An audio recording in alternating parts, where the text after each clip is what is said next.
Chegamos a mais um momento de umas pequenas reflexões que tem como tema Maria, a única criatura a fazer parte das duas famílias de Cristo, a humana e a divina.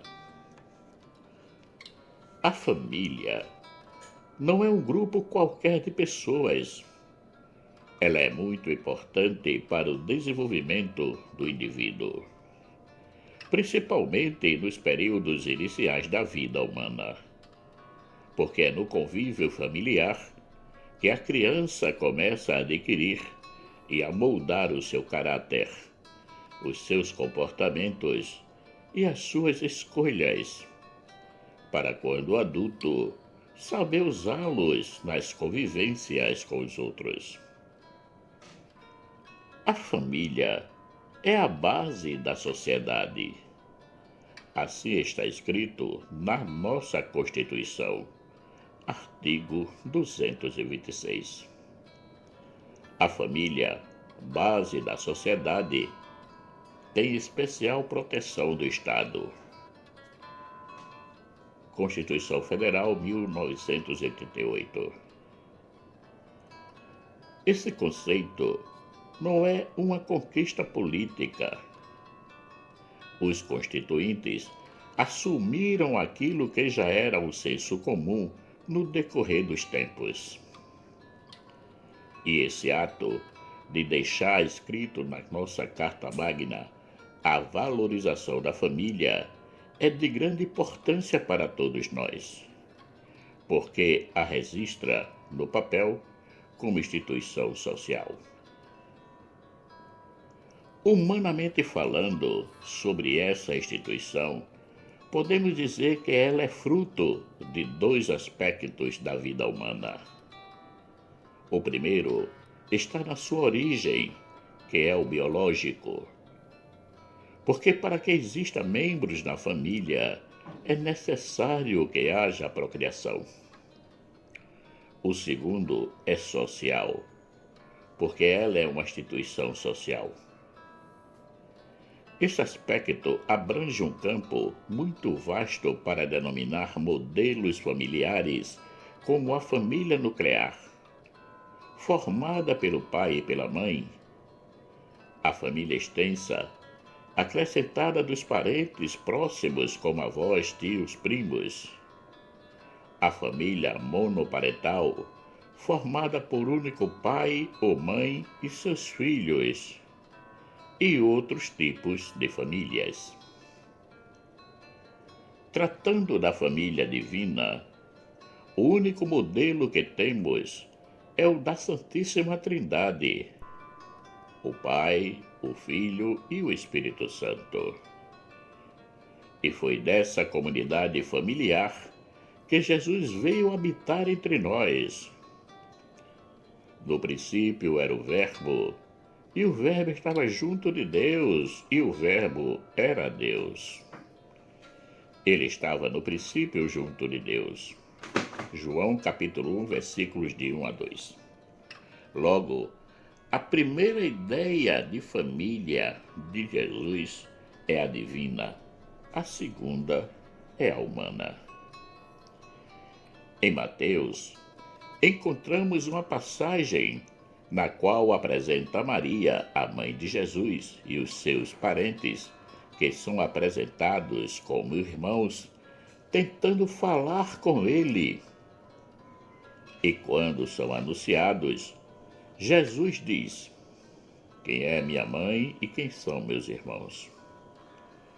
E apontando com a mão para os seus discípulos, acrescentou: eis aqui minha mãe e meus irmãos. Todo aquele que faz a vontade de meu Pai que está nos céus, este é meu irmão, minha mãe e minha irmã. Mateus capítulo 12, versículos 48 a 50. Mas o que Jesus quis dizer com essas palavras? Muitos estudiosos dizem que Jesus quis elevar a família ao nível divino. Já outros dizem que ele quis diminuir a família humana. E nessa discussão entra a ideia que é a mais absurda, de que Jesus desconsiderou a sua mãe. Mas será que tudo isso é verdade? Vejamos o que Jesus diz. Todo aquele que faz a vontade de meu Pai que está nos céus, esse é meu irmão, minha irmã e minha mãe. Agora, podemos perguntar: existe alguém na face da terra que tenha cumprido com todo o seu ser a vontade de Deus como Maria? Na história da igreja, muitas pessoas viveram a vontade de Deus com todo vigor, doando-se completamente a Ele sem medidas. Porém, é bom salientar que todas essas pessoas tiveram como modelo o próprio Jesus, que é a vontade de Deus por excelência, e Maria, que para todos é a nossa Mãe Santíssima e que tem o seu papel importante no anúncio da Boa Nova como a primeira cristã.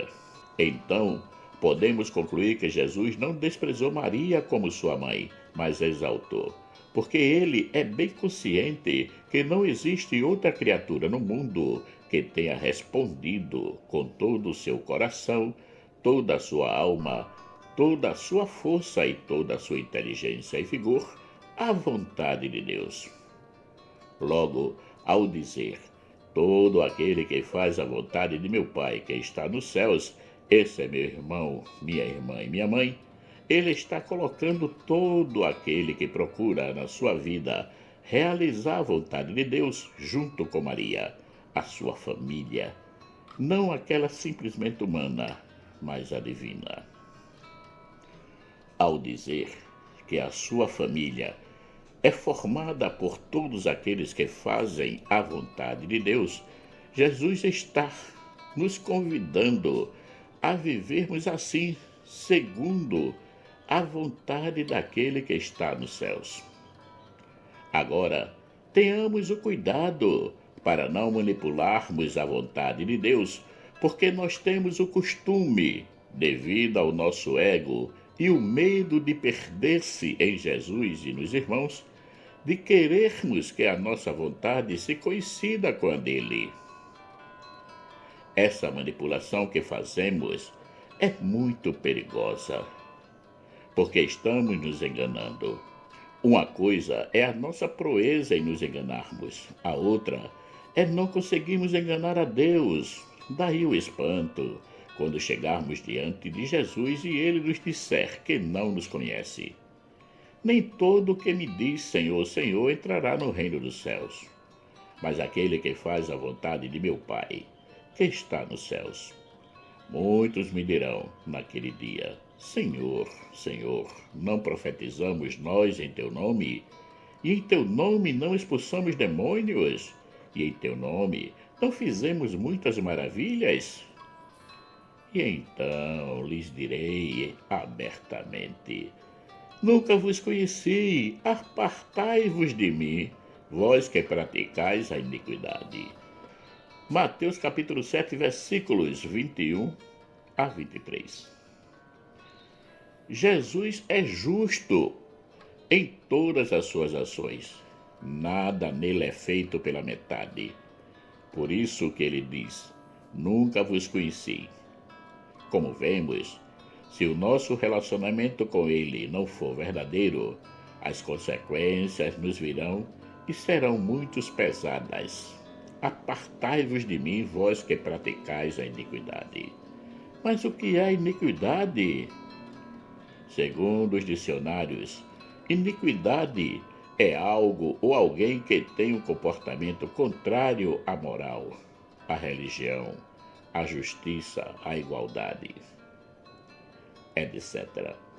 Logo, uma pessoa iníqua vive na enganação, procurando se dar bem em tudo, nem que para isso seja necessário ludibriar aquelas que lhe são mais queridas, como familiares, amigos e companheiros de comunidade eclesiais. E isso não deixou de acontecer com Cristo, porque muitos que o seguiam não o faziam por acreditar fielmente nas suas palavras, mas porque queriam usufruir das benesses que ele lhes proporcionava. Por isso que em certo momento alguns daqueles que o seguiam começaram a abandoná-lo. Desde então, muitos dos seus discípulos tornaram para trás e já não andavam com ele. João capítulo 6, versículo 66. Então, foi o momento em que ele perguntou aos apóstolos. Então disse aos 12: Quereis vós também retirar-vos? João capítulo 6, versículo 67. E eles, por meio de Pedro, responderam: Senhor, para que iremos nós? Tu tens as palavras da vida eterna, e nós temos crido e conhecido que tu és o Cristo, o Filho do Deus vivente. Capítulo 6, versículos 68 e 69. E nós, queremos ser verdadeiros seguidores de Cristo e fazer parte da sua divina família? Ou queremos fazer como os discípulos que desistiram e foram embora? Ficam essas duas perguntas para a nossa reflexão. Porque para Jesus Cristo não existe meia medida. Seja, porém, o vosso falar sim, sim e não, não, porque o que passa disso é de procedência maligna. Mateus capítulo 5, versículo 37. E conheço as tuas obras, que nem és frio nem quente. Quem dera foras frios ou quente. Assim, porque és morno e não és frio nem quente, vomitar-te-ei da minha boca. Apocalipse capítulo 3, versículo 15 e 16. Portanto, diante dessas palavras de Jesus, devemos estar bem atentos, pois não existem meias medidas. Ou abraçamos fielmente a vontade de Deus, ou estamos fora da graça de sermos partícipe da família divina de Jesus. Marcos Lauretino. Caríssimos e caríssimas, chegamos ao final de mais um momento de umas pequenas reflexões que teve como tema Maria, a única criatura a fazer parte das duas famílias de Cristo, a humana e a divina. Quero agradecer a todos aqueles que já se inscreveram no canal e que nos ajude a propagar mais essas reflexões. Peço também àqueles que ainda não se inscreveram que se inscrevam. Assim pode nos ajudar a manter o canal ativo. Que o nosso Pai Eterno Rico, em bondade, misericórdia e amor, nos dê um excelente dia. Amém.